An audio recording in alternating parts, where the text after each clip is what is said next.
పండుగ season, dollar విలువ తగ్గటం, స్టాక్ మార్కెట్లు కుప్పకూలడం వంటి కారణాల వల్ల ఆగస్టు, సెప్టెంబర్ నెలల్లో బంగారం ధరలు భారీగా పెరిగాయి. అయితే ప్రస్తుతం గోల్డ్ రేట్ స్వల్ప తగ్గుదలను నమోదు చేస్తుంది. వెండి కూడా అదే బాటలో నడుస్తోంది. డిసెంబర్ నెలలో పసిడి ధరలు మరింత తగ్గే సూచనలు ఉన్నాయని నిపుణులు చెబుతున్నారు.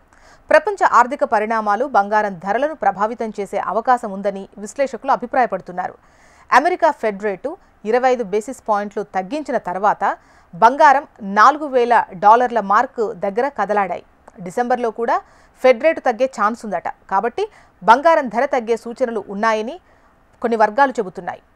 చైనాలో బంగారం రీటైలర్లకు వ్యాట్ ఆఫ్సెట్ను తొలగించడం, మినహాయింపులను 13% నుంచి 6% తగ్గించడం వల్ల ప్రధాన బ్యాంకులు కొత్త రీటైల్ ఖాతాలను స్తంభింపజేయడానికి దారితీశాయి. ఇది ప్రపంచంలోని అగ్ర బంగారు మార్కెట్లో డిమాండ్ను తగ్గించే ప్రమాదం ఉంది. ఇదే టైంలో అమెరికా తన కీలకమైన ఖనిజాల జాబితాలో యురేనియం, రాగి, వెండిని కూడా చేర్చింది. కాబట్టి గోల్డ్ డిమాండ్ తగ్గే అవకాశం ఉంది. నేటి బంగారం, వెండి ధరలు ఎలా ఉన్నాయి ఇప్పుడు చూద్దాం. 24 క్యారెట్ల 10 గ్రాముల గోల్డ్ రేట్ వచ్చేసి $1,23,220.